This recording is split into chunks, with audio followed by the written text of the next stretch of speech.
نیازی موجود ہیں محترم جناب. پنجاب اسمبلی میں جو بل پاس ہوا ہے اس پر بات کریں گے ہم. اس بل کی جو ہے بنیادی مسائل کیا ہیں اور کس وجہ سے اس بل پر تنقید کی جا رہی ہے. سر بہت شکریہ وقت دینے کے لیے. سب سے پہلے تو یہ بتائیں, آپ خود بھی مطلب اتحادی بھی کہلاتے ہیں, لیکن اس کے باوجود ایک ایسا متنازع بل منظور ہو گیا ہے جس کے اوپر اب آپ لوگ بھی تحفظات کا اظہار کریں, باقی بھی بنیادی نکات کیا ہیں جن کے اوپر آپ لوگ اور باقیوں کا اعتراض ہے؟ بسم اللہ الرحمن الرحیم. میرے خیال یہ بات کئی مرتبہ کلیئر ہو چکی ہے کہ مجلس غیرت المسلمین کا ایک اشتراکی عمل تھا, جسے سیٹ ایڈجسٹمنٹ بھی آپ کہہ سکتے ہیں, الیکشن کے دوران وہ ایک گیو اینڈ ٹیک تھی. ہم نے اپنا جو سیاسی مفاد وہاں لینا تھا لے لیا, اور جو ان کو سپورٹ دینی تھی وہ دے دی, اور ہماری اصولوں کی بنیاد پہ کسی کے ساتھ بھی فیور ہے یا ہم کسی کے مخالفت بھی کریں گے تو اصولوں کی بنیاد پہ کریں گے. لہٰذا آپ یہ دیکھتے ہیں کہ ابھی پارا چنار کے مسائل ہیں, اسی طرح عزاداری سید الشہداء کے حوالے سے مسائل ہیں, جتنے بھی مسائل ہوئے ہیں, مسنگ پرسن کا مسئلہ ہوا ہے, تو مجلس غیرت المسلمین جو ہے وہ نان کمپرومائزنگ ہے, اور بھرپور طریقے سے اگر کوئی ایجیٹیشن میں اور باقاعدہ طور پہ ان مفادات کے حصول کے لیے تشیع سے مربوط جو ہیں اسٹینڈ لے رہی ہے تو وہ مجلس غیرت ہے. اب یہ ہے کہ جو آپ نے سوال کیا موجودہ بل کے حوالے سے, یہ بل پنجاب اسمبلی سے پاس ہوا ہے, اور پنجاب اسمبلی سے اس بل کو پاس کرنے کا جو طریقہ کار اختیار کیا ہے وہ خود ایک سازش کی عکاسی کرتا ہے. میں نے مختلف ممبران صوبائی اسمبلی پنجاب کے ان سے بات کی ہے, میں نے سیکٹریز سے بات کی ہے جو صوبائی اسمبلی کے اندر مختلف سیکٹریز ہوتے ہیں مختلف بلوں کے حوالے سے, اور مختلف جو ڈپارٹمنٹس میں کام کرتے ہیں ان سے بات کی ہے. آپ یقین کریں کہ کسی بندے کے پاس بھی اس دن سے پہلے اس بل کے مندرجات نہیں تھے, اور کسی کو بھی اس بل کے بارے میں اس طرح معین پتہ نہیں تھا کہ یہ بل کیا ہے, اس کا نام کیا ہے, اس کی لینگویج کیا ہے. البتہ بہت سارے ریومرز تھیں کہ کوئی ایسا بل جو ہے وہ لانا چاہ رہے ہیں, لیکن وہ بل کیا ہے, کب ہے, کیسے آئے گا, چونکہ بل آنے کا ایک طریقہ کار ہوتا ہے, ایسی کوئی چیز وہاں پر ایگزسٹ نہیں کرتی تھی. یہ اس لحاظ سے بھی ایک سازش کی عکاس ہے. 3 بڑے اس میں افراد ہیں جو میں جن کو کلپریٹ کہوں گا کہ جنہوں نے یہ مل کر سازش کی, جن میں ایک حافظ عمار یاسر ہیں, ایک الیاس چنوٹی ہیں جو منظور چنوٹی کے بیٹے ہیں, اور ایک جو ہیں وہ کالعدم سپاہی صحابہ کے سربراہ اعظم طارق کا بیٹا ہے. ان تینوں نے اسپیکر پنجاب اسمبلی کے ساتھ مل کر اس بل کو ایک خاص طریقے سے پیش کیا, اور جو میری ان مختلف ایم پی ایس سے ہونے والی بات کا رزلٹ آپ تک پہنچا رہا ہوں کہ اس میں انہوں نے یس اور نو میں چند منٹس کے اندر اس کو ٹیبل کیا ہے, صرف اس کا ٹائٹل پڑھا ہے, اور اسی دورانیے میں جو ہے وہ یس اور نو میں ووٹ لے کے تو اس کو جو ہے وہ پار کر دیا, اور کہا تھا کہ یہ بل جو ہے وہ منظوری کے لیے چلا گیا ہے. جب یہ مسودہ اس کے بعد پبلک ہوا اور ہمارے علم میں آیا, اور باقی لوگوں کے بھی علم میں ظاہر ہے اسی وقت آیا, چونکہ میں آپ کے سامنے چونکہ یہ مختلف سوالات آ رہے ہیں تو اس بات کو بھی میں کلیئر کرتا چلوں. یہ تو یہ بھی کہا جا رہا ہے کہ آپ لوگ شاید سوئے ہوئے تھے, کہ آپ کی ایک تو رکن اسمبلی بھی وہاں پر موجود ہیں, اور دوسرا جو پروسیجر فالو کیا جاتا ہے جس کے اوپر کہ بل کی کاپیاں تقسیم کی جاتی ہے, اس پر رائے طلب کی جاتی ہے, تو یہ کیسے ہو گیا کہ بالکل کسی کو پتہ نہیں چلا؟ ہاں, یہ ایسے ہی ہوا ہے, اس لیے ہم اس کو سازش کہہ رہے ہیں. میں آپ سے یہ سوال کرتا ہوں کہ مجھے مشرق و مغرب میں ایک بندہ دکھائیں جس نے اس تاریخ سے پہلے اس بل کی کاپی جو ہے وہ منظر عام پہ لے کے آیا ہو, جس نے اس کا نام اور ٹائٹل بتایا ہو, جس نے اس کے جو مندرجات ہیں اس کو کہیں ڈسکلوز کیا ہو. پاکستان میں تو سوشل میڈیا ایکٹیو ہے, ایک بات آتی ہے اگلے دن وہ بات میڈیا کے اندر ہوتی ہے, کانفیڈینشیل رپورٹس میڈیا کے اندر ہوتی ہے, اس کا مطلب ہے یہ پبلک نہیں ہوا. اس کے بعد یہ میں نے کئی ایم پی ایس سے بات کی ہے, حتیٰ بعض وزراء ہیں جن سے بات کی ہے, اور وہ اس کے مندرجات سے اس طریقے سے آگاہ نہیں تھے. پھر یہ ہے کہ جب یہ پیش ہوا ہے تو اس کے لیے قواعد و ضوابط کا خیال نہیں رکھا گیا, اور اس کی کاپیاں پیش نہیں کی گئیں. مختلف ایم پی ایس سے آپ کے سامنے میری بات حسن مرتضیٰ صاحب سے ہو رہی تھی, وہ کہہ رہے تھے ہمیں کوئی کاپی پیش نہیں کی گئی. لہٰذا یہ ایک پلان تھا, اس پلان کے نتیجے میں پاکستان کو, اور پاکستان میں سب سے پہلے صوبہ پنجاب کو ایک فرقہ وارانہ ریاست, ایک مذہبی فرقہ وارانہ ریاست جو ہے وہ بنانے کا پلان تھا. اور بہرحال ابھی بھی میں یہ شکر ادا کرتا ہوں کہ الحمدللہ قبل اس کے کہ گورنر سائن کریں گے یہ پبلک پہ آ گیا, اور اسی دن جس دن یہ پاس ہوا ہے اس کی چیزیں آنے کے بعد ہم اس کے نکات پہ کس طرح سے نکات دیکھیں, یہ امپورٹنٹ, اس کا نام بڑا پیارا رکھا گیا ہے, لیکن اس کے اندر کام اتنا ہی گھناؤنا کیا گیا ہے. مسلمان مکاتب فقہ کو لڑانے کی کوشش کی گئی ہے. اس کے اندر آپ مجھے بتائیں کہ تشیع اور اہل تسنن جو اسلام کے 2 بازو ہیں, اور جو طول تاریخ میں جن کے درمیان ایک اختلاف نظر بہر رہا ہے, وہ امامت اور خلافت کا ہے. ہم امامت کے قائل ہیں, ہم خلافت کے قائل نہیں ہیں. البتہ ہم آیت اللہ سید علی خامنائی کے اس فتوے کے مطابق, اور اس سے پہلے دیگر بزرگان کے فتوے کے مطابق, اہل سنت کے مقدسات کی توہین کے قائل نہیں ہیں, اس کو حرام سمجھتے ہیں. لیکن اس کا یہ مطلب نہیں ہے کہ جو کسی کے لیے مقدس ہے آپ اس کے لیے اسی طرح کا ٹائٹل استعمال کریں گے جو کوئی دوسرا استعمال کرتا ہے. ہم توہین نہیں کریں گے, لیکن وہ ٹائٹلز ہمارے لیے اپلیکیبل نہیں ہیں. اسی طرح خود ہمارے جو اپنے ٹائٹلز ہیں وہ ٹائٹلز جو ہیں اس کا تو بالکل اس کے اندر خیال ہی نہیں رکھا گیا کہ ہم کسی کو کس انداز سے مخاطب کرنا چاہتے ہیں، اور انداز ایسا بنایا گیا کہ اگر آپ اس طریقے سے، یعنی سوچنے کے لیے بھی آپ کو جو ہے وہ ایک باؤنڈری دے دی گئی ہے کہ اس سے باہر آپ سوچ بھی نہیں سکتے. لہٰذا آپ اہل بیت اطہار علیہ السلام کے حوالے سے جب کوئی فکرہ استعمال کریں گے تو آپ نے رضی اللہ لکھنا ہے، جبکہ ہم اہل علیہ السلام کے قائل ہیں، سلام اللہ علیہ کے قائل ہیں، اور اسی طریقے سے ہم جو ہیں وہ ان برگزیدہ ہستیوں کو ان کے اس مقام سے کمتر کرنے کی اس کو ایک سازش کی گئی ہے، جسے میں سمجھتا ہوں کہ یہ توہین اہل بیت بھی اس کے اندر انکلوڈ کی گئی ہے. تو یہ بنیادی چیزیں تھیں کہ، اور اس کی بل کی ضرورت نہیں تھی، اور پہلے سے قوانین موجود ہیں. پبلیکیشن کو اگر آپ نے کسی باؤنڈری کے اندر لے کے آنا ہے تو اس کے لیے آپ کے پاس 10 رستے موجود ہیں. متحدہ علماء بورڈ موجود ہے، آپ کسی مذہبی بنیاد پہ کسی بل کو پیش کرنا ہے.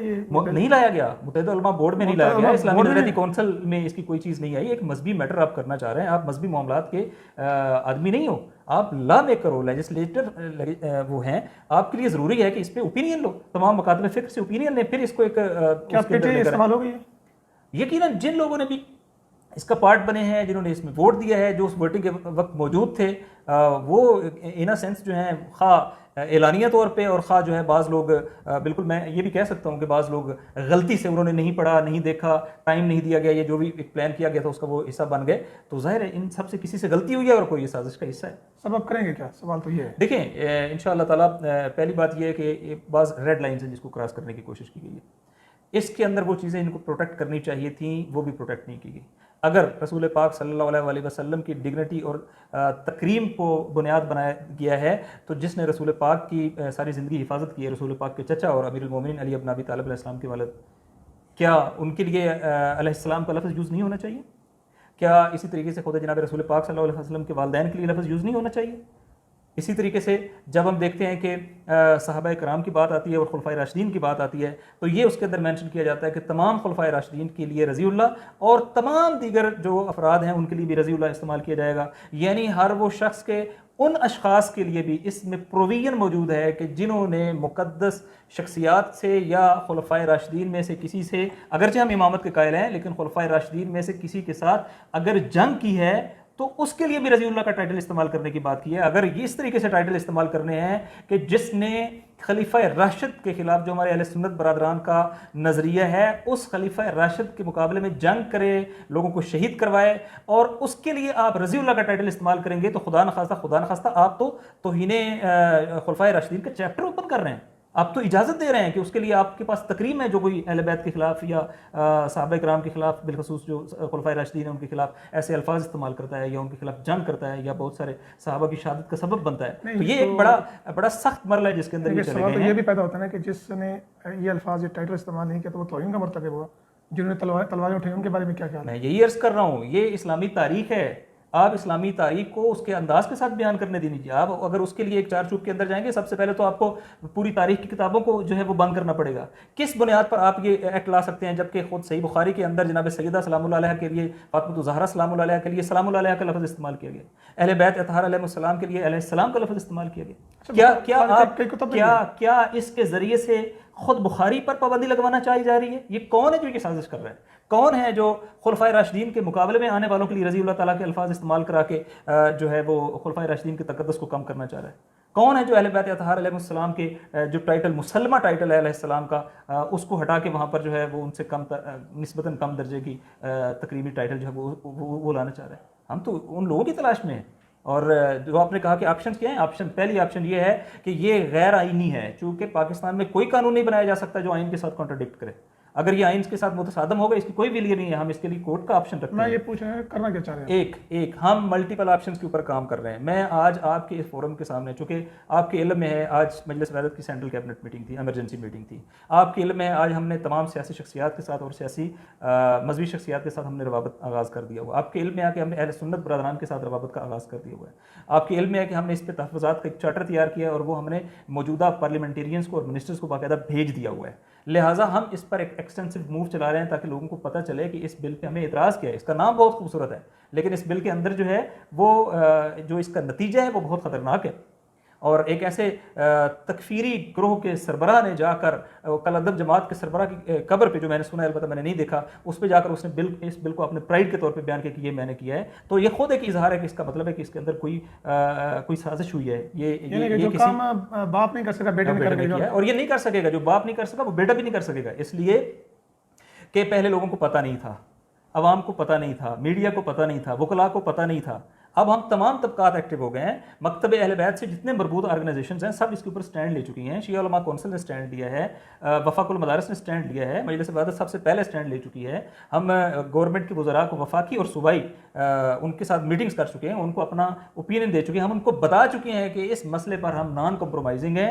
اور سیکنڈ یہ ہے کہ ہم انشاءاللہ تعالیٰ پہلے مرحلے پہ یہ کوشش کریں گے, اور میں آپ کو یہ ضرور گارنٹی دیتا ہوں, دیکھیں ہمارا کام ہے ایفرٹ کرنا, ہمارا کام ہے اس مکتب کا دفاع کرنا, ہمارا کام ہے پاکستان کے اندر فرقہ واریت نہ پھیلنے دینا, ہمارا کام ہے کہ تکفیری گروہوں کو اس طرح کے قوانین کو مس یوز کر کے پاکستان میں تفریق نہ پیدا کرنے دینا. اس کی بنیاد پر میں یہ کہہ رہا ہوں کہ انشاءاللہ ہم اس کا رستہ روکیں گے, اور انشاءاللہ تعالیٰ پہلے مرحلے میں مجھے یہ توقع ہے کہ گورنر سے منظور نہیں ہو سکے گا, انشاءاللہ اس کو واپس بھیجا جائے گا. اگر اس کے باوجود بھی اسمبلی نے اس کو دوبارہ منظور کرنے کی کوشش کی, ہم اس کو کنٹریری ٹو کانسٹیٹیوشن کی بنیاد کے اوپر ہم لٹیگیشن کے اندر جائیں گے. اس پہ پبلک موومنٹ ہوگی. میں آپ کے ذریعے سے بتا رہا ہوں, اس وقت بانیان مجالس, چونکہ محرم کی آمد ہے, اس وقت ذاکرین کرام, اس وقت جو ہے علماء کرام, اس وقت خطباء, اس وقت مدارس, اس وقت جتنے بھی مربوط لوگ ہیں وہ سارے اس موضوع کے اوپر سٹینڈ لے چکے ہیں. کوئی بھی پیچھے ہٹنے کے لیے تیار نہیں ہے, اور سب کا متفقہ سٹینڈ یہ ہے کہ ہم پاکستان میں اہل سنت برادران کے مقدسات کی عزت اور تکریم کرنا چاہتے ہیں, اور پاکستان میں اہل سنت سے بھی یہی توقع رکھتے ہیں کہ وہ اہل تشیع کے مقدسات جو ہیں ان کی بھی اسی طریقے سے عزت اور تکریم کریں گے. لہٰذا اگر نبی جو ہے وہ محور ہیں, تو نبی پاک کا خاندان, نبی پاک کے والدین, نبی پاک کے چچا جنہوں نے جناب رسول پاک کی زندگی کی حفاظت کی ہے, وہ بھی اسی طرح مکرم ہیں. اگر خلفائے راشدین کی تکریم کی حفاظت کرنی ہے تو خلفائے راشدین کے مقابلے میں آنے والوں سے خود کو علیحدہ کرنا پڑے گا. اگر اہل بیت اطہار علیہ السلام کی عزت اور تکریم کے لیے آپ نے بعض الفاظ لکھنے ہیں, تو وہ لکھنے ہیں جو طول تاریخ کے اندر اہل تسنن اور اہل تشیع دونوں میں رائج ہیں. مثلا علیہ السلام کا ٹائٹل جو ہے وہ دینا ہوگا. اسی طریقے سے اس میں ایک اور شک ڈالی گئی ہے.